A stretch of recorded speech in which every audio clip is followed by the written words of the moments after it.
हर हर महादेव। श्री शिवाय नमस्तुभ्यम। बैसाख महीने की शिवरात्रि आ गई है। आइए जानते हैं गुरुजी द्वारा बताया गया बिल्कुल सुंदर नया उपाय जो कि वंश वृद्धि के लिए खास तौर पर जिन महिलाओं के गुरुजी कहते हैं 20-30 साल हो गए संतान प्राप्ति नहीं हो रही है, या किसी भी व्यक्ति की जो संतान प्राप्ति खास तौर पर वंश वृद्धि की समस्या से पुत्र प्राप्ति के लिए प्रयत्नरत है परंतु वह कामना सिद्ध नहीं हो रही है, तो यह वीडियो आपके लिए चमत्कार कर सकता है।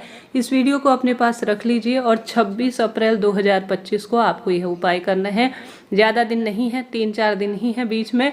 पहले वीडियो दे रही हूँ ताकि आपको सुविधा हो और आप उपाय कर पाएँ। ठीक है, 26 अप्रैल को इस बार मासिक शिवरात्रि का व्रत किया जाएगा। जो यह मासिक शिवरात्रि है यह बहुत पावन पवित्र होती है बैसाख महीने की। इस महीने बहुत सारे उपाय किए जाते हैं।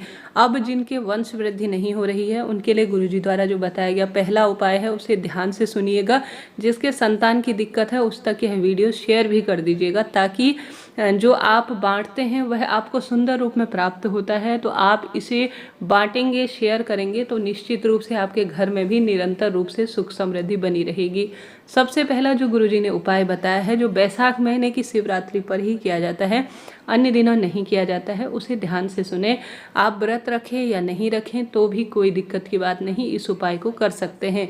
एक पीपल का पत्ता आपको तोड़कर लाना है, चाहे तो उसी दिन तोड़ें, चाहे तो आप जो है पहले भी तोड़ा हुआ पत्ता अपने पास रख लीजिए। पीपल के पत्ते की आपको आवश्यकता पड़ेगी और मिट्टी का एक पात्र, मिट्टी का एक बर्तन ले आइए। मिट्टी का बर्तन नहीं ला सकते तो बड़ा सा एक दीपक होगा या कोई भी आपके पास मिट्टी का बर्तन है उसमें आप रख लीजिए पानी। अपने घर की रसोई में रखें या कहीं पर भी आप मिट्टी का पात्र रख लीजिए। अब आपको लग रहा होगा दीदी आप तो मनगढ़ंत, नहीं, आप इस उपाय को सर्च कर सकते हैं, पूरी तरह से सत्य पाएंगे। कोई मैं मनगढ़ंत बात नहीं बता रही हूँ। अपने पास एक जल का लोटा जिसमें आपको जो मिट्टी का पात्र है संभव हो तो वही लीजिएगा, नहीं तो आप जल के पात्र में मिट्टी के बर्तन का ठंडा जल या दीपक में रखा हुआ या कोई भी मिट्टी में रखा हुआ जल आप अपने पास रख लीजिए। ठीक है, रखने के बाद इसे ले जाकर आप चले जाएं जो बेलपत्र का पेड़ है वहाँ पर। ठीक है, पहला उपाय ध्यान से सुनिएगा, अन्य उपाय भी हैं। तो आप सभी को मेरे संतान की प्राप्ति हो, वंश की डोर आगे बढ़े, ऐसी प्रार्थना करते हुए सबसे पहले बेलपत्र वृक्ष की जड़ में कच्चा दूध चढ़ाना है, जल चढ़ाना है, दीपक लगाना है। उसके बाद आप सभी को जो आप मिट्टी का पात्र लेकर गए हैं उसे विशेष तौर पर जो आपके पास पीपल का पत्ता है बेलपत्र पेड़ की जड़ में आप सबसे पहले रखिएगा। उसमें 7 बार आपको अपनी कामना कहते हुए संतानेश्वर महादेव की जय कह सकते हैं, मुझे पुत्र प्राप्ति हो ऐसी इच्छा प्रकट कर सकते हैं। हे महादेव, आपके पावन पवित्र पेड़ के नीचे मैं पावन पवित्र स्वरूप में उपाय कर रही हूँ, मेरे जीवन में समृद्धि हो ऐसी प्रार्थना करते हुए 7 बार पीपल के पत्ते के ऊपर आपको जल चढ़ाना है उसी ठंडे पानी से अर्थात मटकी के पात्र से। फिर उस पीपल के पत्ते को उठाकर घर लाना है।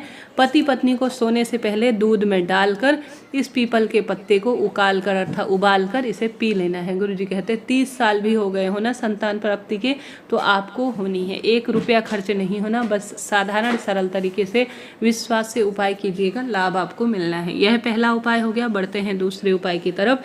यह उपाय मासिक शिवरात्रि पर किया जाता है जो कि खास तौर पर वंश वृद्धि के लिए है। चाहे तो इसे बेलपत्र पेड़ के पास करें, चाहे तो घर पर कोई भी वृक्ष लगा हो तो उस पर आप कर सकते हैं। आप सभी को लेना है कच्चा दूध या दही ले सकते हैं, इच्छा आपकी है। आपको बनाना है अपनी मनोकामना कहकर संतानेश्वर महादेव की जय या संतान देने वाले महादेव के किसी भी स्वरूप का स्मरण करें, गौरी माता का स्मरण करें, या तो बेलपत्र पेड़ या किसी भी पवित्र पेड़ के नीचे आप दूध मिलाकर या मक्खन मिलाकर मुझे वंश की डोर आगे बढ़े, मेरे पुत्र की प्राप्ति हो ऐसी प्रार्थना करते हुए छोटा सा पार्थिव शिवलिंग आप दूध डालकर बनाते हैं और उसका विधि विधान से पूजन करते हैं तो आपके परिवार में निश्चित रूप से संतान और पुत्र की प्राप्ति होती है। पार्थिव शिवलिंग की पूजा सबसे अधिक मासिक शिवरात्रि के दिन है। अगर मासिक शिवरात्रि के दिन कच्चा दूध या मक्खन डालकर पार्थिव शिवलिंग अर्थात मिट्टी का छोटा सा शिवलिंग बनाकर उसका पूजन किया जाता है, उसके समक्ष दीप लगाया जाता है, अपनी बात कही जाती है महादेव से, विधि विधान से उसमें रोली, चंदन, मोली, अक्षत वगैरह और भोग स्वरूप वस्तु समर्पित कर कर जो मन की कामना है वहाँ बैठकर महामृत्युंजय या श्री शिवाय नमस्तुभ्यम मंत्र का जाप किया जाता है। तो तो निश्चित रूप से पुत्र जो है प्राप्ति होती है। तो हमेशा जब भी संतान प्राप्ति की इच्छा हो, पार्थिव शिवलिंग बनाएं तो उसमें जल का प्रयोग न करते हुए दूध या मक्खन का प्रयोग करें। निश्चित रूप से आपको वंश की प्राप्ति होगी। बेलपत्र पेड़ कई बार हमारे पास नहीं होता है तो तुलसी के पास यह उपाय नहीं होगा, अन्य कहीं भी जगह आप उपाय कर सकते हैं। तो 2 उपाय हैं, दोनों आप कर सकते हैं। पहला पीपल के पत्ते को उबालकर पीने वाला पति पत्नी, यह दूसरा पार्थिव शिवलिंग बनाने वाला उपाय। तो दोनों उपाय आप कर सकते हैं, लाभ तो आपको मिलना ही है।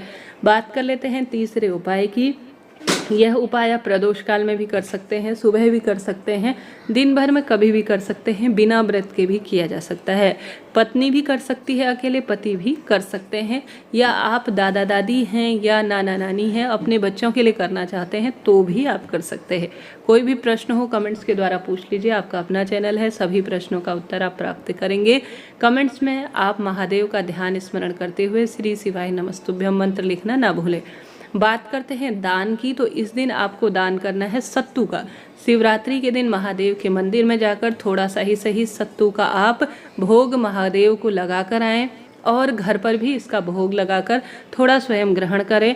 और दान में भी आपको सत्तू किसी न किसी मंदिर में जरूर देना है। साथ ही इस दिन संतान प्राप्ति की इच्छा से शिवलिंग पर कच्चा दूध जरूर समर्पित करें। गौ माता का कच्चा दूध जो भी संतान प्राप्ति के लिए मासिक शिवरात्रि के दिन शिवलिंग पर समर्पित करता है, उसके वंश की डोर आगे बढ़ने से कोई नहीं रोक पाता। देवादिदेव महादेव हैं, वह पुत्र प्राप्ति का ही वरदान देने के लिए हैं। उन्होंने कृष्ण भगवान को संतान दी थी, उनकी पूजा रामचंद्र जी ने की थी। वह सर्वे सर्वा हैं, उनको अपने मन की बात कही जाए तो कामना तो पूर्ण होनी ही है। किस किस की जो है महादेव में भक्ति है, कौन जो है महादेव को सर्वे सर्वा मानता है, आप बताइएगा कमेंट्स के द्वारा। तो इनमें से कोई ना कोई उपाय कीजिएगा। कच्चा दूध तो शिवलिंग पर जरूर चढ़ाएं। साथ ही गुरुजी ने पिछली कथाओं में एक बात बताई थी कि आपको मासिक शिवरात्रि के दिन, संतान प्राप्ति के दिन, वंश वृद्धि के लिए शिवलिंग पर गेहूं जरूर चढ़ाने चाहिए। तो आप कोशिश करें कि शिवलिंग पर आप कच्चे जो गेहूं हमारे पास होते हैं साबुत अवस्था में, वह शिवलिंग पर जरूर चढ़ाएं। चाहे तो 108 गेहूं चढ़ाएं, चाहे तो कम चढ़ाएं। आप शिवरात्रि को यह कार्य करते हैं तो ज़्यादा फल मिलता है। हालांकि दिन भर भी कर सकते हैं। तो शिवरात्रि के दिन आपको शिवलिंग पर गेहूं जरूर चढ़ाने हैं। 108 हो, कम हो, ज़्यादा हो, जितनी आपकी इच्छा है उतनी आप गेहूं शिवलिंग पर जरूर चढ़ाएं। यह कार्य करें। साथ के साथ पावन पवित्र वृक्ष जैसे आंवला, बड़, पीपल, बेल पत्र, गुरुजी कहते हैं इस महीने जो सबसे अधिक महत्व है वह जो है पवित्र पेड़ों में जल के सिंचन की है। तो आप ज़्यादा से ज़्यादा पवित्र पेड़ों में जल का सिंचन करें और पवित्र पेड़ों में जल का सिंचन कर कर अपने मस्तक पर उस पेड़ की मिट्टी लगा लेते हैं तो आपका भाग्य बदलता है और सौभाग्य में वृद्धि होती है। और साथ के साथ आप शिव मंदिर में झाड़ू लगा सकते हैं, पोछा लगा सकते हैं। यह कार्य भी बहुत सुखद माना जाता है। शिवलिंग को अच्छी तरह से सजा सकते हैं। सुंदर स्वरूप में आप जो है चींटी, चिड़िया, कबूतर, गौ माता के लिए खाने की व्यवस्था, और इतनी गर्मी पड़ रही है, हम सभी को पानी की आवश्यकता है। तो चींटी चिड़ियाओं के लिए, गौ माता के लिए अपने घर के बाहर पानी जरूर रखें, भोजन की व्यवस्था जरूर करें ताकि आपके घर में अन्न धन के भंडार भरे और आपके वंश की डोर आगे निरंतर बढ़ती रहे।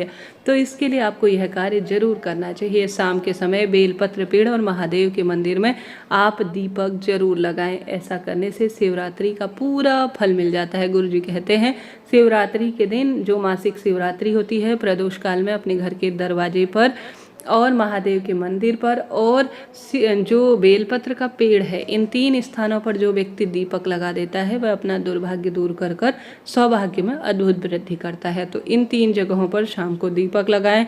खूब सुंदर श्री शिवाय नमस्तुभ्यम या महामृत्युंजय मंत्र या नमः शिवाय ओम मंत्र का ज़्यादा से ज़्यादा जाप करें।